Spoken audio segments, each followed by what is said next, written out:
আর সবচেয়ে বেশি পরের ছেলে মেয়ের যদি এই পৃথিবীতে কেউ ভালো চায়, তাহলে সেটা শিক্ষক শিক্ষিকারা চায়। এটা মাথায় রেখে দেবো।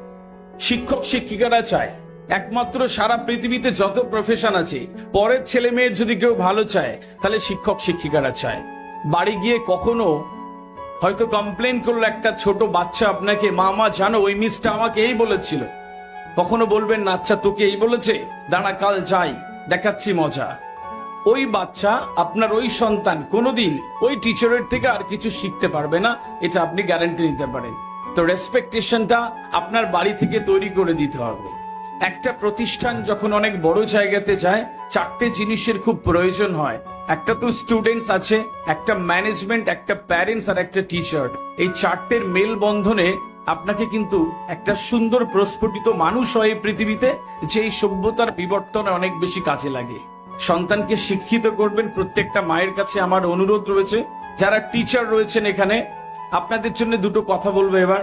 যারা শিক্ষক শিক্ষিকারা এখানে রয়েছেন, অনেক বেশি দায়িত্ব আমাদের। আমি বিশ্বাস করি পৃথিবীতে কম মেধা বেশি মেধা এরকম কিছু আছে বলে আমার খুব একটা বিশ্বাস হয় না। 19-20 যেই ছেলেটা মাধ্যমিকে ফার্স্ট হয় আর যে লাস্ট হয়, তাদের মেধা প্রায় একই রকম। ও নার্চার করে, ও চেষ্টা করে, আর একজন চেষ্টা করে না।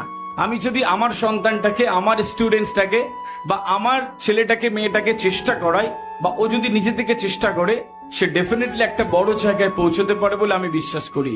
আমি মনে করি যার স্বপ্নের আয়তন যত বড়, তার সাফল্যের আয়তন তত বেশি। প্রত্যেকে অনেক বেশি স্বপ্ন দেখবেন। স্বপ্ন দেখতে হবে। স্বপ্নহীন একটা ব্যক্তি, সে একটি পথভ্রষ্ট হয়ে চলে, সে কোথায় যেতে হয় জানে না। টিচারদের বলবো, আপনারা পায়রাকে কিভাবে খাওয়ায় দেখেছেন? আপনারা কি জানেন কিভাবে পায়রা তার বাচ্চাকে খাওয়ায়? এটা বোধহয় আপনারা কখনো খেয়াল করেননি। পায়রা তার বাচ্চাকে কিভাবে খাওয়ায়?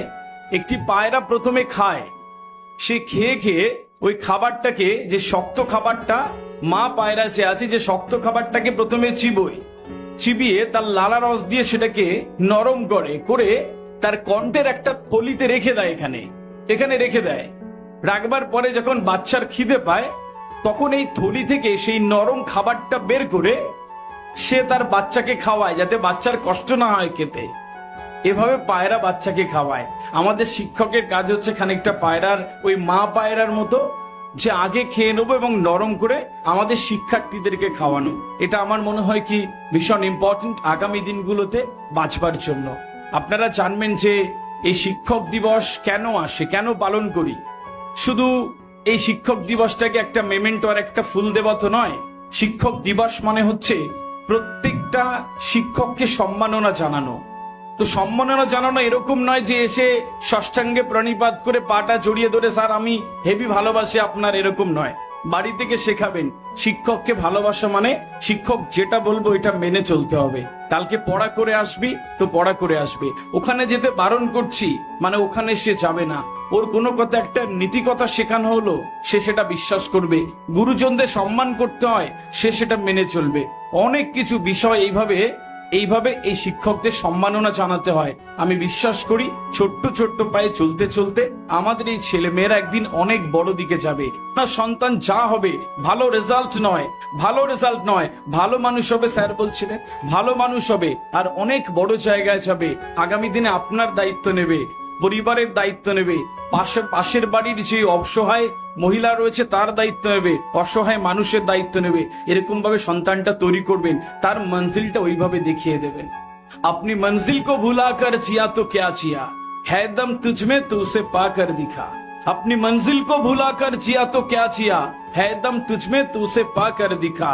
लिख ले खून से अपनी कामयाबी की कहानी और बोल दो उस किस्मत को, दम है तो मिटा के दिखा। Thank you so much.